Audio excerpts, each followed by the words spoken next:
what I found is necessary to help us all make progress is to have a sense of profound opportunity and radical transformation, and also just to surround ourselves with wonderful people that help fill our sails, that help collaborate, that are like-minded in their determination to make that positive future.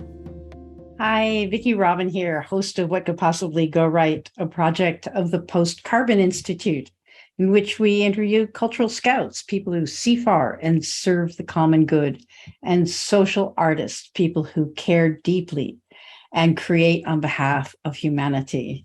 And my guest today is the wonderful Phoebe Barnard. Phoebe's vision is of a wiser, kinder, diverse civilization and a still diverse planet supporting it. A global change and biodiversity scientist with 34 years working on the African national development. She's also a team builder, conflict resolver, women's leadership mentor, and policy strategist. She founded and led science-based national policy and strategy programs on biodiversity, climate change, and environmental futures in Namibia and South Africa since 1994, and is now working as the Stable Planet Alliance's CEO, full professor at the University of Washington's Center for Environmental Politics and School of Interdisciplinary Arts and Science, and associate researcher at the Fitzpatrick Institute and African Climate and Development Initiative of the University of Cape Town. And now here's Phoebe. Okay, welcome, Phoebe Barnard, to What Could Possibly Go Right. You know, I'm starting our conversation a bit differently from my usual on-ramp, and it's with two images and then one question. So the first image, perhaps you could call me a social naturalist, observing people in their habitat of other people and intuiting who they are by how they behave. And since meeting you a few years ago, I've been drawn to the song you sing in the morning chorus of activists, thinkers, and leaders in this time of unraveling. You have sort of a lilting positivity in the treetops, calling people to look up, to flutter up off the ground of despondency, to join in. It's not the kind of shallow positivity that ignores the dire warnings from scientists. In fact, one of your hats is representing the scientists' warning to humanity into action. So the second image, and it's that I am in a large foreign city and somber people are scurrying in and out of the metro and along the streets. And I feel lost, and I'm looking for someone I might tag along with who both knows the score and seems to know her way. And to me, you've been that spotlighted person in the somber, busy, head down crowd of sustainability. All this to say that I am curious what you see from your treetop or from your eyes raised above the fray, not simply your 6 key actions for climate remediation or 3 novel technologies that can pull our chestnuts out of the climate fire, but what light you are seeing on the horizon that keeps you joyfully engaged. So with that introduction, here is the question of the hour. In the midst of all that seems to be going awry, Phoebe, what could possibly go right? Vicki, I absolutely love just the fundamental question that you pose to all of us that you've interviewed, and your incredible, vibrant approach and determination to look for that in everybody and in everything and in our future. Thank you for saying those kinds of things. It is a weird tightrope that we all walk in these times of dizzying change, this crossroads for civilization. And I do feel just lucky through chance to have the kind of DNA that I inherited from my parents, especially my mother, who was a kind of 1950s housewife, but determined to find the happy medium and the commonalities in everybody. My father, of course, was much quieter and more cerebral, but my mum, bless her heart, didn't have a great deal to worry about in life. And so she somehow gave me that DNA that enabled me to work on biodiversity loss and climate change in Africa at times of wars and famine and poverty and illiteracy and rape and climate migration and everything else, and still manage to keep on trucking. And so a lot of that treetop, I don't know, liltingness or whatever you said, is just my jackpot of DNA, for which I'm profoundly grateful. I inherited my stump legs from my mum too, but I choose to remember her for her cheerfulness. And yet she was also a woman who would cry at sad news on the news in the 60s. And I remember that. So I can be profoundly emotional about the challenges that we face too. But so, taking that personality, this uncomfortable but interesting and kind of happy blend of personality, into a life as a career as a biodiversity scientist, a climate change scientist, a policy strategist, working on national development in Africa and globally, it enabled me to soldier through times of profound ecological angst, times of profound social distress, and know that at some level, my contribution was at least significant in some small place and for some small duration of time, and that I could make an impact of some degree just by keeping focused on the good. And I still feel that way. I almost feel like you gave me a prescription for sanity in an insane world, because it's not just your mom, but you said that you're blessed with good work, that you actually believe that in some small way can make an impact, if only a small way, and if only for a period of time. I mean, I wonder if that, which has a certain level of faith in it rather than the level of certainty, like, here's my hammer, there's the nail, I'm going to pound it, and it's all going to hang together. It's this feeling of being engaged in work that you recognize is good work, that maybe has some small influence for some small period of time. I mean, I don't know how to formulate this question. Is it that the work itself, absent, a driving anxiety for success, is the work itself a salve for your soul? Without a doubt. I mean, I'm not so much focused on success, although, of course, we all have to have goals and a vision in what we do. I was profoundly lucky to almost fall into some incredible pots of career privilege. And by that, I mean it in its most humble estimation. I was incredibly privileged to be able to work in these two countries at the crossroad, at their own social and political crossroads. Namibia, at the dawn of its independence from colonial rule by South Africa and England and Germany before that. And South Africa at the dawn of its democratic transition away from apartheid.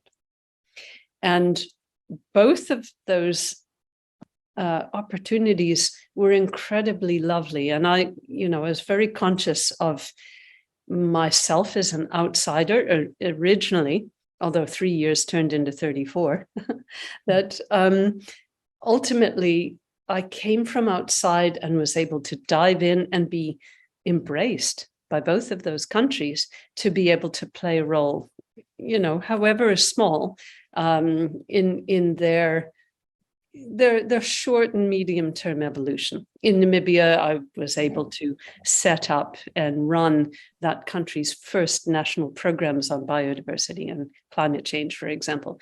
And, not many young outside women get those chances. And I realized how wonderful it was, partly because I was able also to do a lot of mentorship and teaching and so on along the way. I had academic jobs that could feed into my government policy and planning and strategic national development work, but also just because you realize that so few countries are as mindful as those two countries could be at those times in asking themselves, where do we want to go now as a society? And how are we going to get there from here? And the more I have moved back to the States and, find myself, as with all of us, observing the kind of horror of lurching social change in the US, and it almost feels like deja vu with post-apartheid South Africa in many ways. The more I realize what a privilege it was to be surrounded by people in a blank slate moment, a real tabula rasa, saying, where do we want to go from here? How do we design that society? Where do we want to be in 10 years, 20 years, 30 years? How often do most older countries do that? So that gave me enormous wind in my sails, and also just working with wonderful people. And so as we go forward into the future, I think that's what I found is necessary to help us all make progress, is to have a sense of profound opportunity and radical transformation, and also just to surround ourselves with wonderful people that help fill our sails, that help collaborate, that are like-minded in their determination to make that positive future, that kinder, wiser, more humble, more sustainable civilization ahead happen. Yeah, I feel like I have had similar opportunities. It wasn't Namibia or South Africa, but I'm a boomer, and I fledged into a time when some of us caught the wind of we can change the world, and I drank the Kool-Aid on that one. I really thought that we could swing the mindset, sort of, we could swing it pretty far, that things had loosened up. And so it's taken a lot to accept that now we're in a different time. Young people who are activists are fledging into a different time where it feels like the opportunity, the openings are less and the burden is greater. But so I think that's another key for me that I'm taking away, is that I've had the privilege, and to really consider it a privilege to have operated in times of when it really did look like, major change was afoot, and that, individuals could participate and really make a difference. That's a very heady and exciting experience. So now here we are, and it's like I'm a little older than you, but we're women of a certain age, have many years behind us, and we're looking ahead. Yeah. My hair is whiter, but yeah, really, but my years are more. Yeah. So I think that you work a lot at the level of policy, of trying to intervene in like the United Nations systems, the SDGs, like you're working at the global policy level. Is that where, if you were taking a look at where are you pressing on the systems with the anticipation that the system is going to yield something? Yeah. So I think the last few years have really shown us quite a lot of interesting stuff about the relevant scales to intervene on certain things. And I've always been someone who's by nature been interested in ping-ponging between local and global issues. You know that I'm involved in transition movement, just as you have been, about community cohesion and resilience to shocks.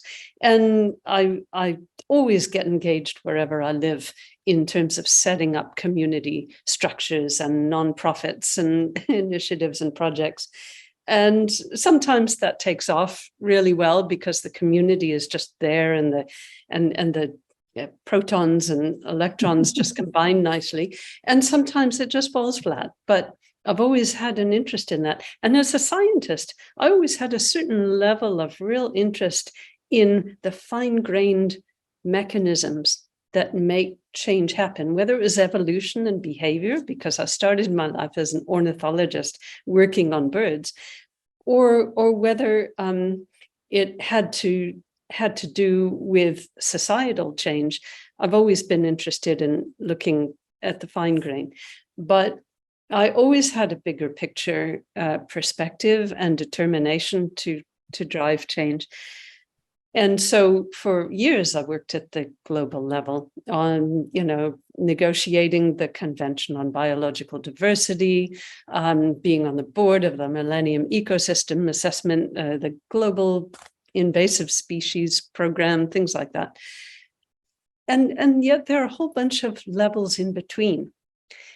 I worked very much at the national level in Namibia and South Africa, and at the bioregional level also during that time, and even since I've come back to the US. But there are also levels of governance and community between the very local and the very global. And so part of the reason that we wrote that paper last year for COP26, World Scientists' Warnings into Action, Local to Global, was trying to give some A, momentum, and B, guidance about what could be done at different levels to really tip the balance of action into a more coherent process of change.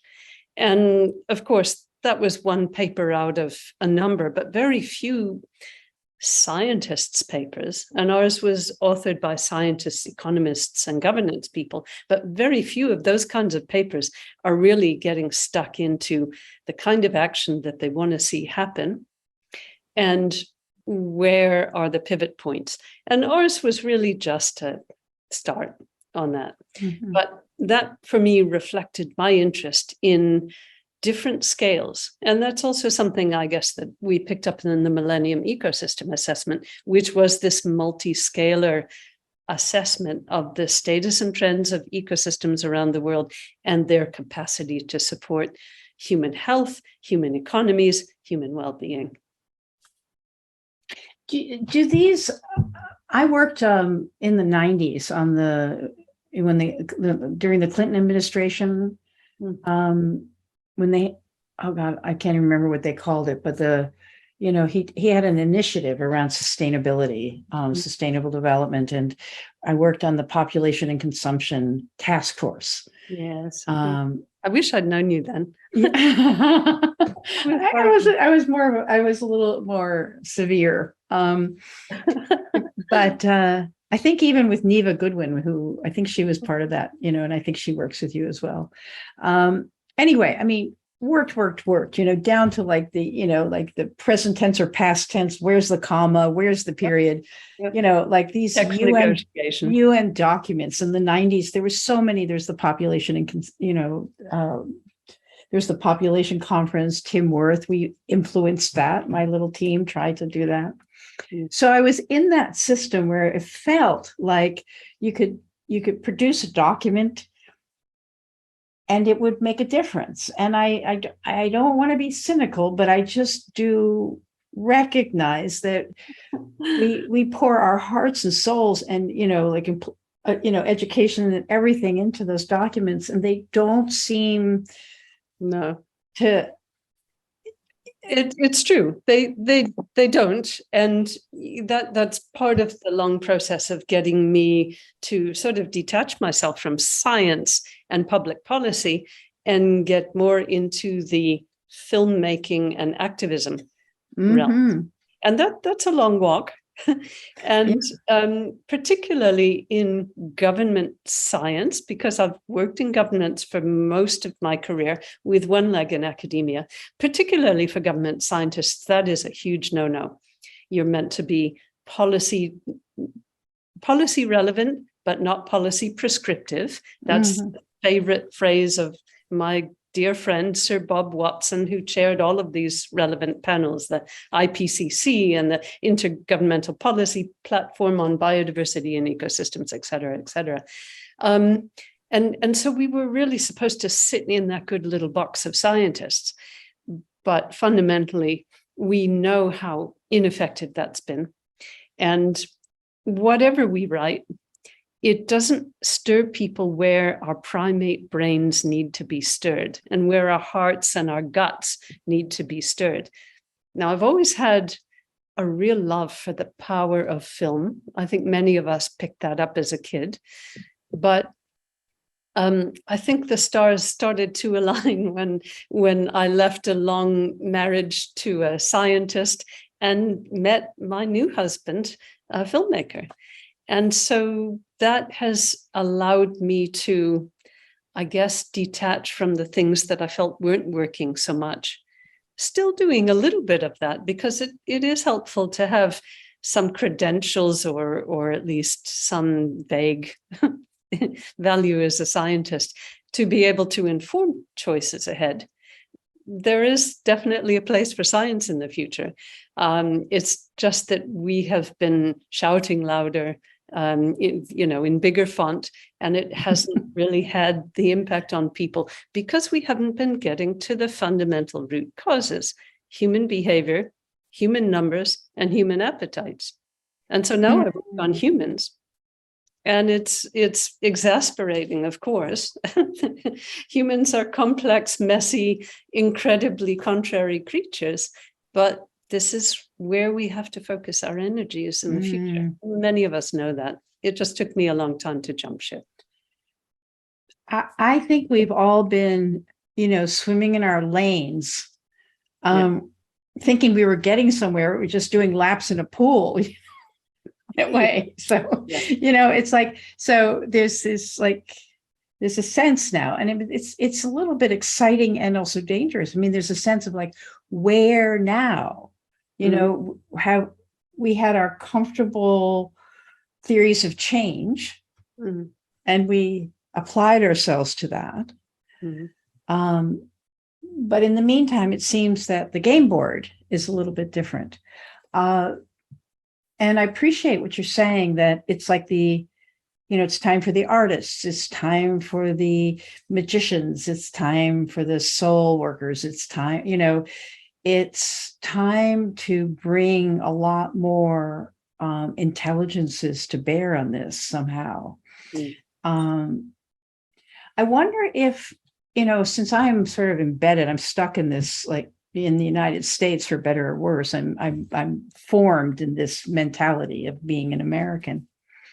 Do you sense that these same forces, human behavior, human appetites, I think it's behavior, appetites, and beliefs. I'm not sure what the third one was. Do you feel like these are pretty universal, that they're operating in China and India and Africa, or are we sort of uniquely affected by our, cowboy mentality? Tribalism is everywhere, and entitlement is not everywhere, but it grows quickly. And that's the degree to which the USA at the moment seems to me to be out on one edge of a continuum. But we've never been, what's that word? Exceptional. American exceptionalism. Oh my God. Sadly, the US lost decades in its own self-satisfaction and complacency, that it could not learn from other regions or countries. And therefore, we've really slipped behind quite a few decades in many areas. And in fact, in my humble opinion, Africa and many indigenous societies around the world have a great deal to teach a lot of things to the US. However, I do think that humanity is full of universals, and that offers us all kinds of hope. And it also creates an incredibly steep hill. So, you know, the very premise of your podcast, what can possibly go right, is for me the kind of thing that you answer after you take a deep kind of stomach breath. What could possibly go right? We have an incredible challenge, the scale of the challenge and the number of dimensions of the really radical transformative change that's needed over the next decade or two is truly daunting. We all know that. It's political, it's economic, it's social and cultural and religious, it's behavioral, psychological, and even it's even technological. And for each of those things, you know, we can think of a million things that are the elements of that dauntingness. You know, in our economy, for example, you can't just pull the global economy over to the pit stop and and transform it without a lot of people losing their jobs and dying and not being fed. So how do we tinker with it while the car is driving? This is John, my husband's constant refrain. Phoebe, you've got to think of ways to, you know, make this radical transformation happen without the system collapsing into disarray, which will cause a great deal of misery. And of course, these days we're all understanding the magnitude of the challenge, that trying to find stability for our climate and stability for our planet also definitely is about civilizational stability as well. And when one of those things, the golden thread gets pulled out and the tapestry becomes destabilized, not to mix my metaphors, but we have to think in these societal and civilizational terms. So for, you know, our global economy has profound vested interests. The 1%, even the 10%, and, you know, the 50%, given the middle class, which is burgeoning now, there are huge vested interests. There's a lot at stake. People do not go willingly into a future that might leave them in a scary place that they don't yet understand. So how do we help people understand that, you know, sometimes being risk embracing is the only way to survive, and that a change of our economy could bring amazingly beneficial things in so many ways that we've been lacking.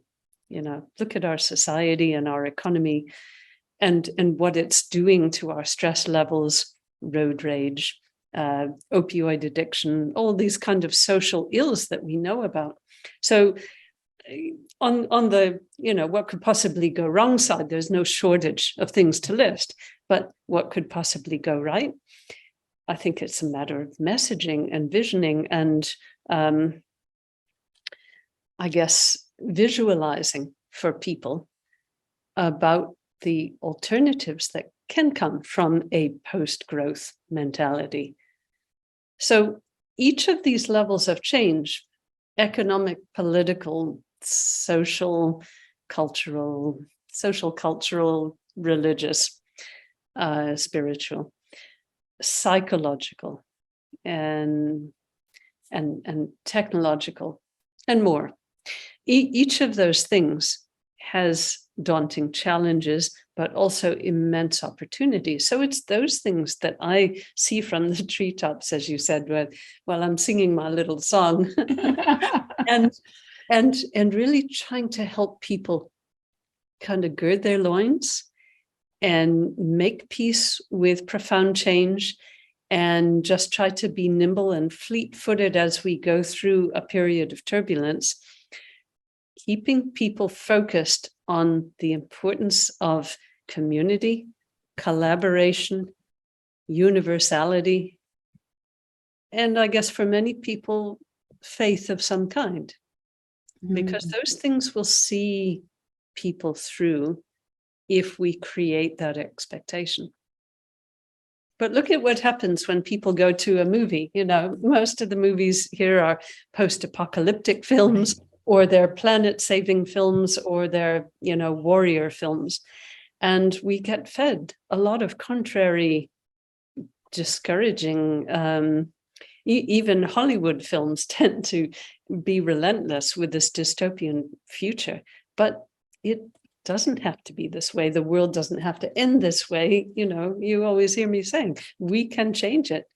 And we've got to believe that we are changing it, because history operates in these pendulum swings.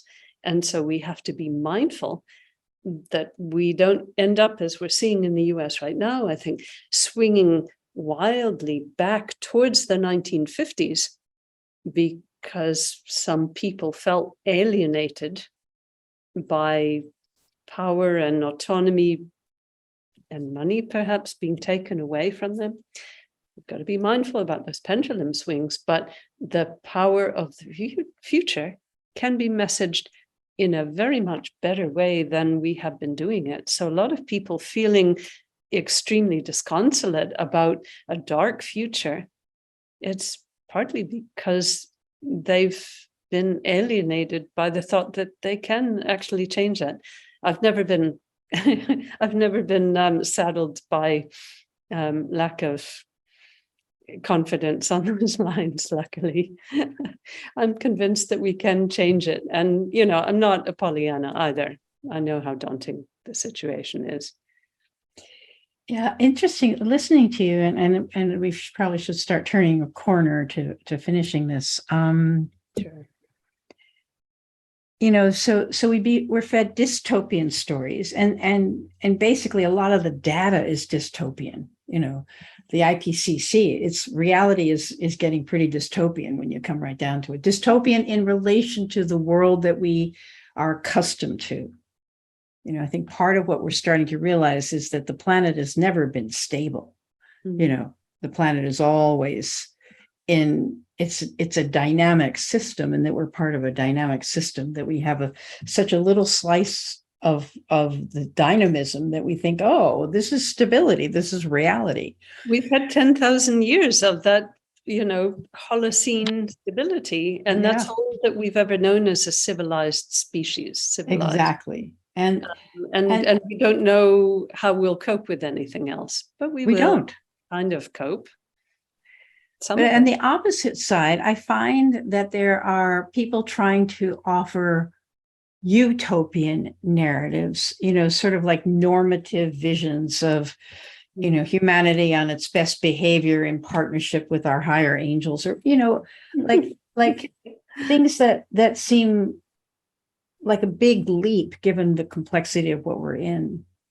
But there's a there in which you're talking about, which is atopia or something. It's like it is that being in relationship with reality as it unfolds, holding the most generous and positive intent and anticipation one can, you know. It's just, there's something about that.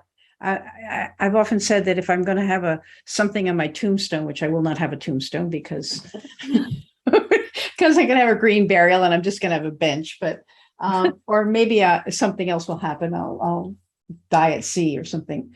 But you know, my tagline is, it's a relational world. We treat the world as subject object, world of things. We ourselves are things, but it's that relational field, which is reality.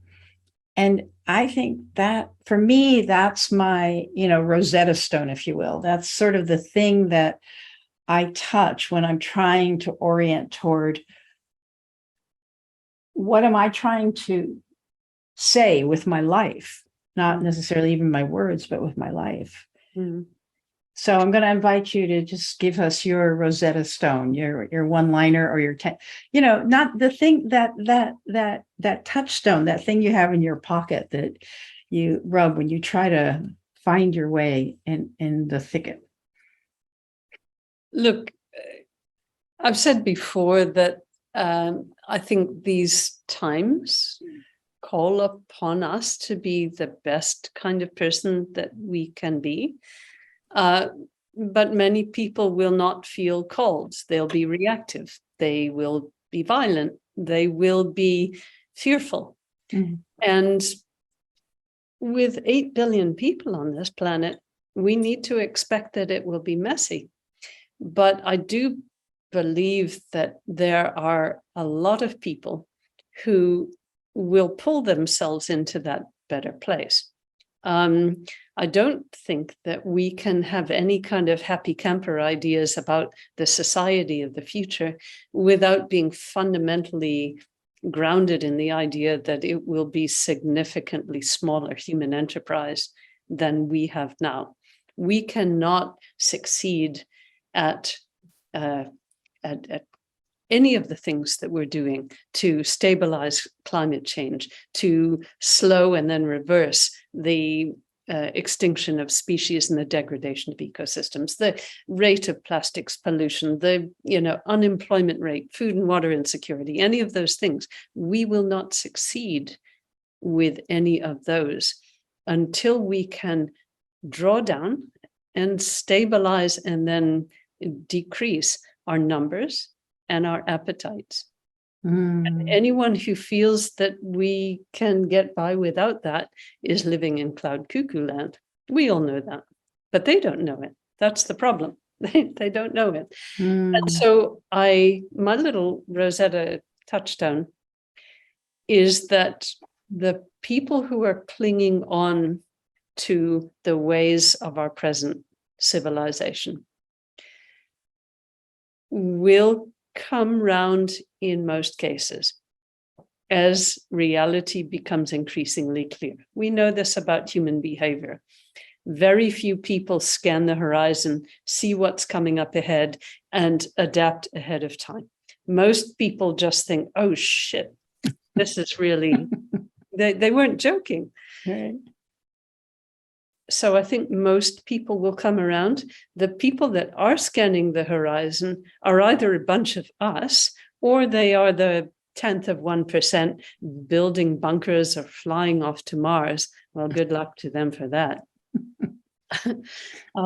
I think a significant number of the rest of us will adapt.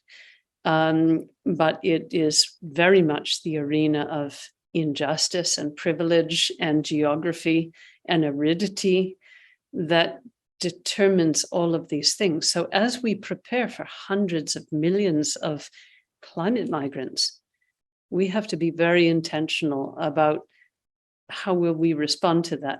So when Ron DeSantis just tries to score political points by flying off a bunch of innocents to Martha's Vineyard, and the community there responds bravely and beautifully to welcoming people despite no advance warning.